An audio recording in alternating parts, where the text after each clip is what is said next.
అమ్మ పాదపద్మ నమస్కరిస్తూ అన్నయ్య కోరిక నమస్కారం. ఈరోజు అనుకోకుండా జరిగిన ఈ అదృష్టమైన సంఘటనలో పాల్గొంటా నాకు చాలా సంతోషం. ఇది ఊహించింది కాదు, అనుకోకుండా అమ్మ సంకల్పించింది. అయితే అమ్మ శత జయంతికి ముందుగా వస్తున్న ఈ పుస్తకం లక్షల మందికి వేలాది మందికి వెళ్ళి అమ్మని పరిచయం చేసి వాళ్ళందరినీ అమ్మ విజయములు పిలిపించుకొని తన శత జయంతి ఉత్సవాలు అద్భుతంగా జరగడానికి ఇది ఒక నాందిగా భావిస్తూ అమ్మకి ఆ రకంగా ప్రేరణ కలిగించమని ప్రార్థిస్తూ నేను సెలవు తీసుకుంటాను.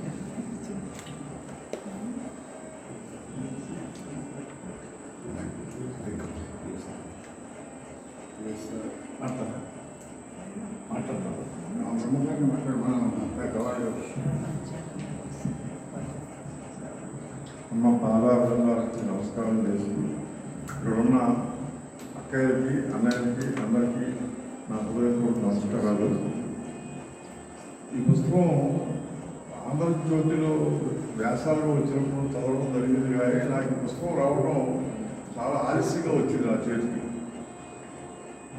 వచ్చే పుస్తకం కూడా పొరపాటుని ఇక్కడే ఉండిపోయింది కరోనా ముందు, నేను చదవలేకపోయాను.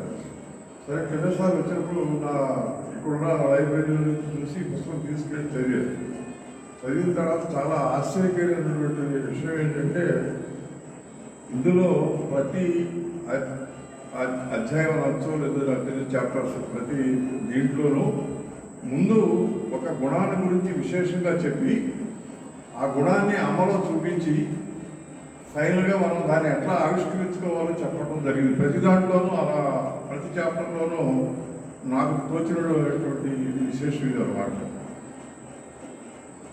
ఈ ప్రథమ ప్రచురణనే ఒక 2-3 సార్లు చదివాను. సరే ఇది నిన్న నాకు పర్మిషన్ ఇచ్చారు, చూడొద్దన్నారు. నిన్న ఉదయం మొన్న ఫోన్ చేసి ఇవాళ చాలా మంచి రోజు కనుక మీరు అమ్మ పాదాలు పెట్టి దగ్గర పుస్తకం మీరు తీసుకోమని చెప్పి అన్నయ్య గారు నాకు పర్మిషన్ ఇచ్చారు. సరే పార్సిల్ తీసి అమ్మ పాదాల దగ్గర పెట్టి చదవడం మొదలు పెడితే మొత్తం ఒక రోజులో మొత్తం పుస్తకం అంతా ఒకసారి చదివేది, రెండోసారి చదివేది. అసలు ఈ పుస్తకంలో మన జీవితాన్ని ఏ పుస్తకాలను చదవకపోకుండా మోక్షాన్ని పొందడం అంటే ఏంటో ఆ స్థితికి తీసుకెళ్తుంది. అమ్మ అందరికీ సుగతి అంది కదా, ఇందులో ఒక సుగతి అనే పదం ఒక చాప్టర్ ఉంది. ఆ సుగతి అంటే మంచి దారి. ఆ మంచి దారిని మనం ఎట్లా అసలు చూడాలి అనేది కూడా చెప్పారన్నమాట. అది ఎట్లా సుగతి అందరికీ సుగతి అయిందని చెప్పారు. అట్లా మనకి అమ్మ చెప్పిన వాక్యాలని ఒక్కొక్కటి వివరణ ఇచ్చుకుంటూ పోతే చాలా లోతైనటువంటి అధ్యయనం జరుగుతుంది అనేటువంటిది నేను భావించాను. తర్వాత మనం చదవటం ఒక ఎత్తు, ఆచరణాత్మకంగా మన జీవితాన్ని మార్చుకోవాలి. అంతవరకు దాని యొక్క ప్రయోజనం లేదు. ఏదైనా సరే సత్యం పలుకు అంటాం, కానీ మనం సత్యం పలకడం అనేది ఎట్లా అభ్యాసం చేసామనేది ఇంపార్టెంట్. ఇందులో ప్రతి చాప్టర్లోనూ కూడా ఆ ఆచరణకి అనుకూలమైనటువంటి దాని మీద ఆయన చెప్పుకుంటూ వచ్చారని నేను భావిస్తున్నాను. ఇది మన జీవిత విధానాన్ని మార్చగలిగినటువంటి సత్తా కలిగినటువంటి పుస్తకాలుగా నేను భావిస్తున్నాను. విశేషం ఏంటంటే ఈ పుస్తకం వచ్చింది ముందు మేము భావించలేదు. మాకు 200 కాపీలు పంపించారు, 300 కాపీలు పంపించారు అన్నయ్య గారు. మొన్న శేషాద్రికి ఫోన్ చేసి నేను కూడా చదివాను ఈ పుస్తకాన్ని, ఈ పుస్తకం సత్తా మా ఓల్డ్ స్టూడెంట్స్ అందరికీ ఇస్తే అమ్మ గురించి వాళ్ళు చక్కగా అవగాహన చేసుకోవడమే కాకుండా 10 మందికి అమ్మ మెసేజ్ చాలా పర్ఫెక్ట్గా తీసుకెళ్తారని నాకు మంచి విశ్వాసం కలిగిన అన్నయ్య గారు. మొత్తం అందరికీ ఇవ్వాలనుకుంటున్నాను అన్నారు అన్నమాట. అయితే అన్నయ్య గారికి చెప్తే వెంటనే ఆయన స్పందించి మనం 200 రూపాయలు ప్రైజ్ పెట్టాము, కానీ 100 రూపాయలకే మొత్తం 300 మందికి ఇచ్చేమో.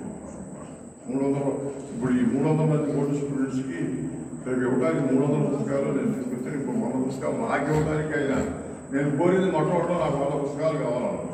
అంటే నా స్నేహితులకు కానీ ఫ్రెండ్స్కి కానీ అమ్మని గురించి చెప్పాలంటే అమ్మ అంటే ఇది అని చెప్పడానికి అమ్మ అవతారాల గురించి నేను రాస్తూ నేను మొదటిసారి ప్రెసిడెంట్ అయినప్పుడు పుస్తకాలను రీప్రింట్ చేస్తూ ఒక దాంట్లో రాశాను అన్నమాట. అమ్మ అమ్మ ఎందుకు అవతారం వచ్చింది అని.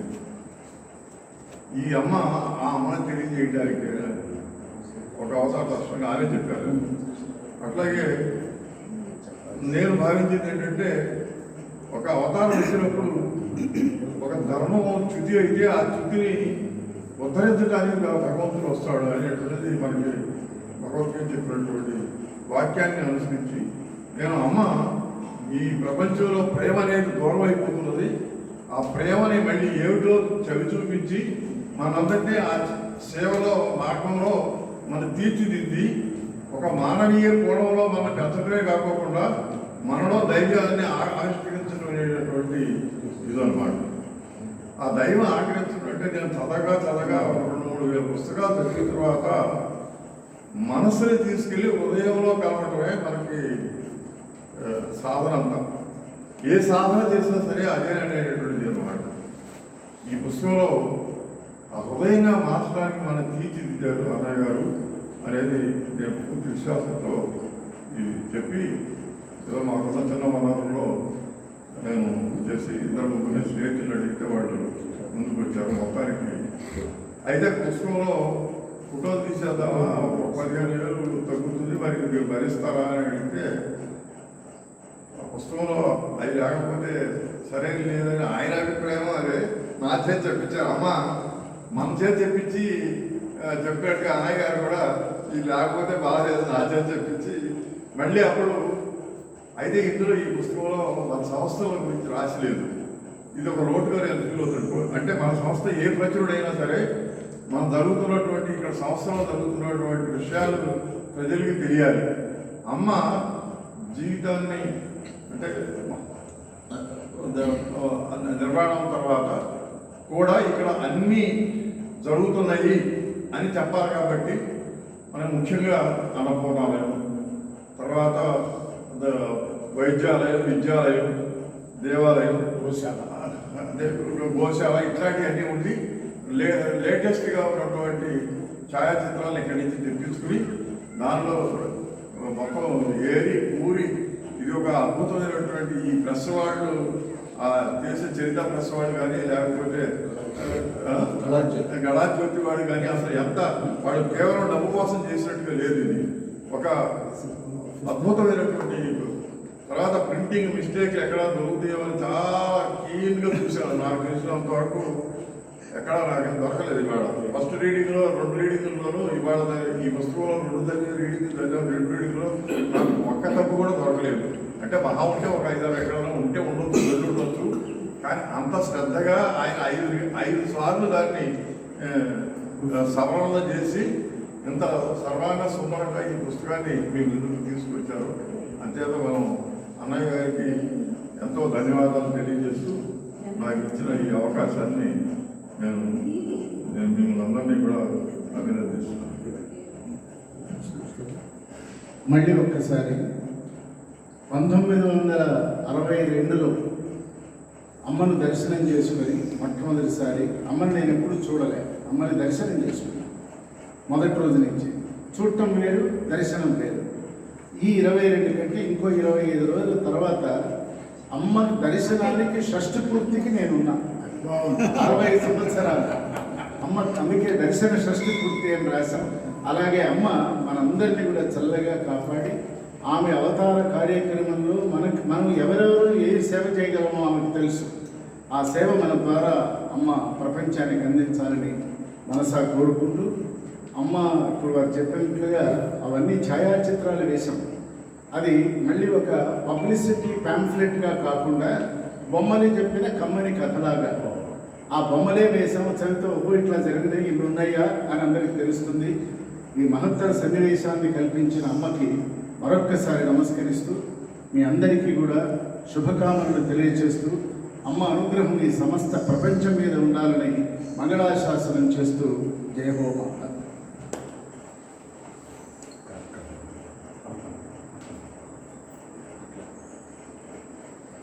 2 విషయాలే చెప్తాను. ఒకటి, కాకినాడ శాస్త్రి గారు పుస్తకం రాస్తూ అమ్మ తొలి వాక్యము తెలుగులో మహావాక్యము అని రాశారు.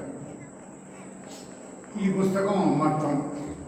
నిజంగా అట్లాంటి హెడ్డింగ్ తర్వాత ఈ ఈ రకమైనటువంటి అమ్మత్వం అనే ఉందే, అది చాలా విపులమైన విశాలమైన అర్థము కలిగినటువంటి అమ్మత్వం. అమ్మత్వం అంటే మనం అందరము అందులో భాగము. అమ్మ యొక్క ప్రేమలో ఎట్లా భాగమో అమ్మే మనలాగా భావిస్తున్నది అనే విషయం మనకు తెలియడానికి అక్షర రూపం ఇచ్చారంతే, అంతకంటే ఇంకేం లేదు ఇందులో. కనుక ఆ రకమైన అక్షర రూపాన్ని మనం గ్రహించి, ఆ తత్వాన్ని గ్రహించి మనం అమ్మలో వాళ్ళము అనే నిజమైన తత్వాన్ని మనం అందరం కూడా ఆస్వాదిస్తే ఇందులో ఉన్నటువంటి రసాన్ని మనకు అది కావాల్సింది. అది రెండోది, అదొక పాయింట్. రెండో పాయింట్, ఇవాళ ఆశ్చర్యం ఏంటంటే ఈయన రామచంద్రమూర్తి, ఆయన రామబ్రహ్మము, ఆ తర్వాత రవి, వీళ్ళందరూ కూడా ఒకటే. ఇందాక నేను చెప్పిన అమ్మత్వం యొక్క లక్షణమే ఇవాళ ఈ ముగ్గురులో కూడా ప్రయాగలాగా కలిసి వచ్చిందేమో అని అనిపిస్తుంది. అమ్మ యొక్క ఈ బిడ్డలలో అమ్మ ఎట్లా ఆవేశం పొందిందో ఇవాళ ఆయన ఎన్నిక చేసుకోవడంలో రామబ్రహ్మ గారు కానివ్వండి, రవి కానివ్వండి, ఆవిష్కరణ చేయడంలో ఆ రకమైనటువంటి ఆ తత్వ ప్రయాగ ఈ రకంగా భాషించింది అని అనిపిస్తున్నది. నమస్కారం, సెలవు. రాముడు సూర్యవంశస్థుడు గనక రామబ్రహ్మం సూర్యవంశస్థుడు, రామచంద్రుడు సూర్యవంశస్థుడు, సూర్యుడు రవి కలిస్తే మరి సూర్యవంశమే. పైగా ఇది అర్కపురి. ఇంకేం కావాలి?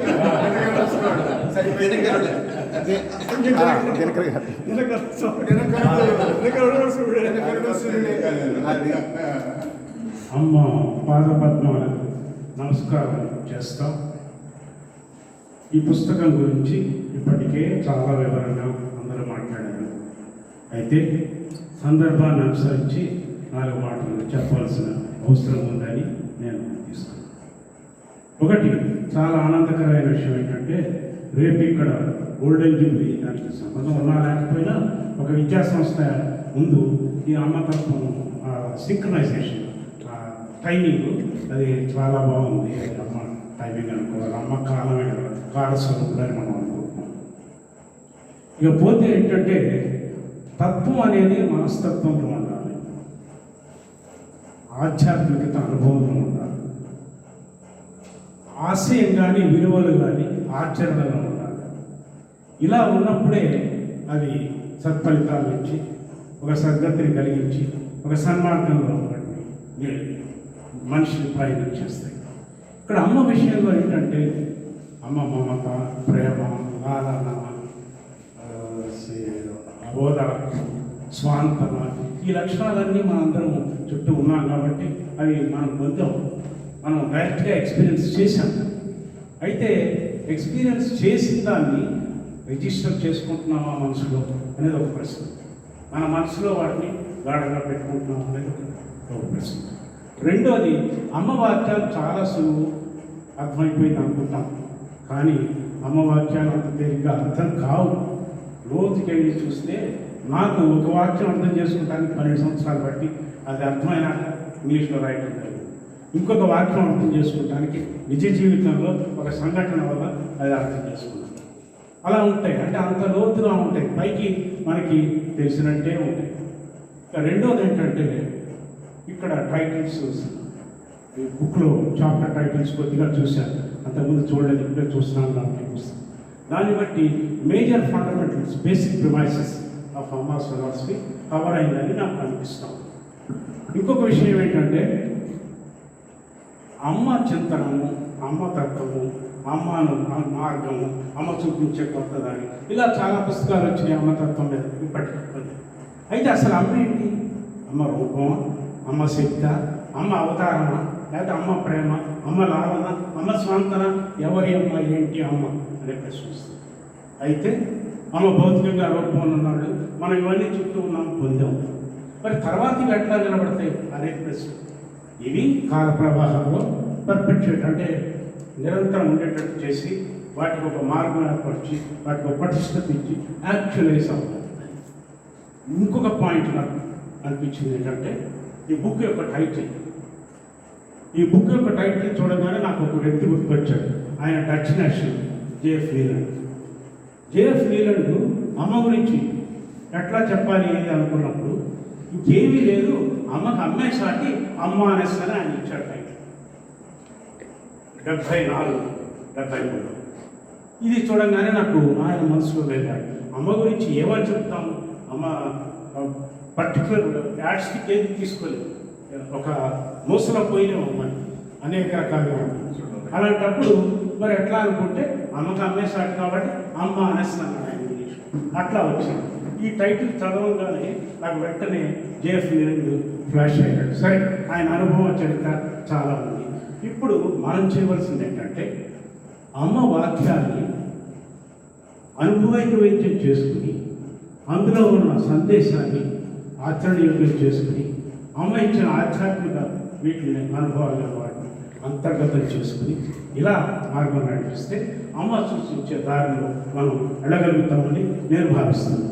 ఇంకోటి ఏంటంటే పుస్తకాల్లో మాటల వెనుక దాగి ఉన్న సత్యాన్ని తెలుసుకోవాలి. మాటలు కాదు, ఏ పుస్తకం ఇంగ్లీష్ అయినా తెలియదు. అది వారు ఇందాక చెప్పినట్టు ఒక విధంగా దర్శనం. దర్శనమే కాకుండా ఇంకా ముందుకెళ్తే అసలు ఏమిటి, అసలు ఎవరు, మూలం ఏమిటి, అసలు ఇది ఏమిటి అని అమ్మ, ఇది ఏమిటి, అసలు ఇది ఏమిటి, ఆ మూలము అసలు బేసిక్ సోర్స్లోకి వెళ్ళి చైతన్యం శక్తి అనేదే అమ్మ. అమ్మ అన్నది రూపం తాత్కాలికం, ఏ రూపమైనా అంతే, టైం బాగుంది, కాలక్రమంలో ఉంటుంది, అన్ని అవతారాలు ఉంటాయి. అయితే ఆ రూపం వెనుక ఉన్న శక్తి, ఆ తత్వం, వాటి యొక్క ఆలోచన, వాటి యొక్క ఆచరణ, ఇవన్నీ మనం పటిష్టంగా అర్థం చేసుకుని వాటిని అవగాహన చేసుకుని అలా గమనించుకుని జీవితంలో నడుచుకుంటే నిజంగా సన్మార్గం, నిజంగా సద్గతి, నిజంగా సత్కర్మ చేయగలుగుతాం. ఇక్కడ అగ్రజుడు సోదరు స్పిరిచువల్ సైంటిస్ట్ ఈశ్వర్ మూర్తి గారు ఈరోజు మనకి అలాంటి కృషిలో ఒక ప్రముఖ అధ్యాయం తెరిచి అది రచించి మనందరికీ ఇచ్చారు. సో ఇప్పుడు మనం ఏం చేయాలంటే ఆ టైటిల్స్ చూశాను, చాప్టర్ టైటిల్స్ నాకు ఎక్కువ టైం లేదు, ఇప్పుడే చూశాను. దాని ప్రకారం అనిపించింది ఏంటంటే మొట్టమొదటి చెప్పినట్టుగానే ప్రముఖమైన భావాలు ఉన్నాయి ఆ టైటిల్స్. సో ఆ భావాన్ని గ్రహించుకుంటే సరిపోతుంది. అందులో ఏ ఒక్క స్టేట్మెంట్ అమ్మ తీసుకున్నా అది ఇంటిగ్రల్, సమగ్రంగా ఉంటుంది, మొత్తం కవర్ చేస్తుంది. మన ఆలోచన పరిధిలో వెళితే అన్ని కవర్ చేస్తుంది. ఆ విధమైన దృష్టి ఈశ్వర్ మూర్తి గారు ఈ పుస్తకంలో ఇచ్చారని నేను భావిస్తున్నాను. ఎందుకంటే నేను ఇప్పటివరకు విన్నదాన్ని బట్టి, అంతకుముందు ఈ పుస్తకం మీద విన్న స్పందన బట్టి అనుకుంటున్నాను. నేను ఈ పుస్తకం చదవలేదు అనుకోండి, చూడలేదు, కానీ నేను విన్నదాన్ని బట్టి ఆ భావాలు నా మనసులో వస్తున్నాయి. ఇంకోటి ఏంటంటే సోదరుడు ఈశ్వర్ మూర్తి గారు అమ్మతత్వంలో ఇంకా కృషి చేసి నాకు ఇక్కడ అనిపించేది ఏంటంటే మాట కాకుండా ఎక్కువ మంది ఆచరణలో యాక్చువలైజ్లో అలా ప్రభావితమైతే దానికి మీరే ఉపయోగించారు. ట్రాన్స్మిషన్ అదే ఒక మీ ఉపన్యాసాలు, ఆ ట్రాన్స్మిషన్ జరిగి అది చేయాలని చెప్పి అనుకుంటున్నాను. ఇప్పటికే చాలా ఎక్కువ మాట్లాడాను, చాలామంది మాట్లాడదాను. ఈ అవకాశం ఇచ్చినందుకు మీకు కృతజ్ఞతలు చెప్తా. వన్స్ అగైన్ ఈశ్వర్ మూర్తి గారిని అభినందిస్తాను. అమ్మానుగ్రహం వారిపై ప్రశంసాన్ని కోరుతా. నేను ఇంతటితో మీ దగ్గర సెలవు తీసుకుంటాను. Thank you.